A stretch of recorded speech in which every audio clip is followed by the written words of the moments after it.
ناظرین آداب، میں مدثر احمد انقلاب نیوز کی خاص پیشکش کے ساتھ آپ کے سامنے پیش ہوا ہوں۔ ناظرین، رمضان المبارک کو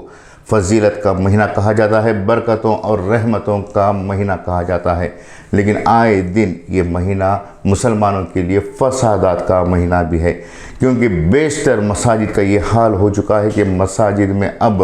حساب کتاب کو لے کر، تنظیموں کی تقرری کو لے کر، تشکیل کو لے کر، کمیٹیوں کی تشکیل کو لے کر جس طرح سے فسادات ہو رہے ہیں، جھگڑے ہو رہے ہیں، وہ اپنے آپ میں شرمناک بات ہے۔ مسجدوں کو اللہ کا گھر کہا جاتا ہے، لیکن انہی مسجدوں کے اندر بیٹھ کر جس طرح سے مسلمان ایک دوسرے پر کیچڑ اچھال رہے ہیں، ایک دوسرے کے ساتھ مار پیٹ کر رہے ہیں، وہ افسوسناک پہلو ہے۔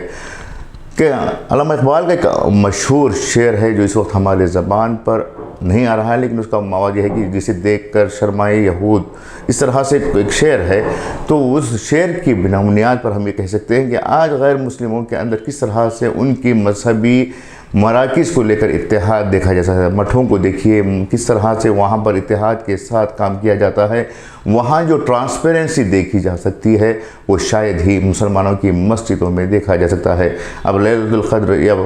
قریب آنے والی ہے، ایسے میں بوندی کی خریداری ہوتی ہے۔ بوندی کی خریداری میں تک مسلمان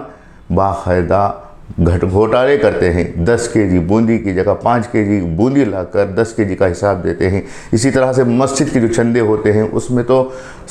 سفیروں کے لیے 30% کمیشن ہوتا ہے، اس کے علاوہ جو 70% بچ جاتا ہے اس میں بھی گھوٹالے ہو جاتے ہیں۔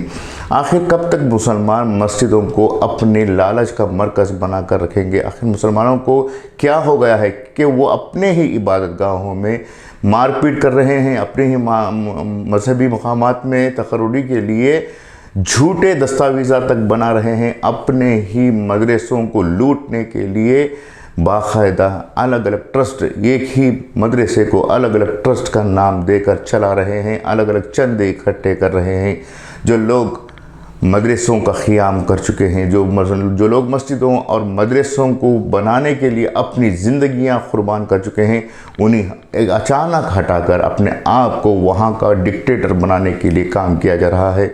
یقین جانیے کہ یہ مسجدیں اور مدرسے اللہ کی امانتیں ہیں، اس پر جس طرح سے مسلمان مسلط ہونے کی کوشش کر رہے ہیں وہ خود اپنے آپ کو ہلاکت میں ڈال رہے ہیں۔ یہ میں نہیں کہہ رہا ہوں بلکہ شریعت کا حکم ہے کہ جو لوگ اللہ کے امانتوں میں خیانت کریں گے ان کے لیے ہلاکت ہے۔ تو اس بنیاد پر ہم یہ کہنا چاہیں گے کہ مسجدوں اور مدرسوں کو سیاست کا اکھاڑا نہ بنائیں، بلکہ انہیں عبادت گاہوں اور دینی درسگاہوں تک ہی محدود رکھیں، اور جن لوگوں نے ان کے لیے قربانیاں کی ہیں ان کا احترام کریں، جن لوگوں نے ان کے لیے کام کیا ہے ان کا احترام کریں، اور مسجدوں کو ایسے لوگوں سے پاک رکھیں جو سال کے 11 مہینوں تک پیشاب کی پاکی تک نہیں لیتے، وہ آخر میں 1 مہینے میں آ کر حساب کتاب پوچھتے ہیں۔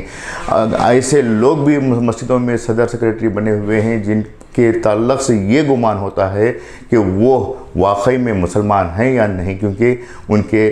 سوائے حلال ذبح کے گوشت کے باقی جتنے کام ہوتے ہیں، سود خوری ہو یا پھر جوئے بازی ہو یا پھر زناکاری ہو، یہ تمام چیزیں جو ہیں اسلام میں حرام ہیں۔ صرف اور صرف اگر وہ کچھ حلال کام کر رہے ہیں تو صرف ذبح کیا ہوا گوشت کھا رہے ہیں، اور اسی ذبح کیے ہوئے گوشت کو کھا کر اپنے آپ کو مسلمان کہہ رہے ہیں۔ تو ضرورت اس بات کی ہے کہ عام مسلمان اس تعلق سے توجہ دے کہ ان کی مسجدوں کی ذمہ داری کن لوگوں کے ہاتھ میں ہے، کون لوگ ان مسجدوں کو چلا رہے ہیں، اور کون سے لوگوں کے ہاتھوں میں مسجدوں کی ذمہ داری ہے، کس طرح سے مسجد کی آمدنی و اخراجات کا استعمال کر رہے ہیں۔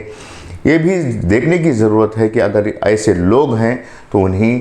پوری طاقت کے ساتھ ہٹا کر ایسے صحیح لوگوں کو وہاں ترجیح دی جائے جو اللہ کا خوف رکھتے ہوئے کام کر سکیں۔ اگر ہم اپنے مسجدوں اور مدرسوں کے ذمہ داران ہی ایماندار، شفاف اور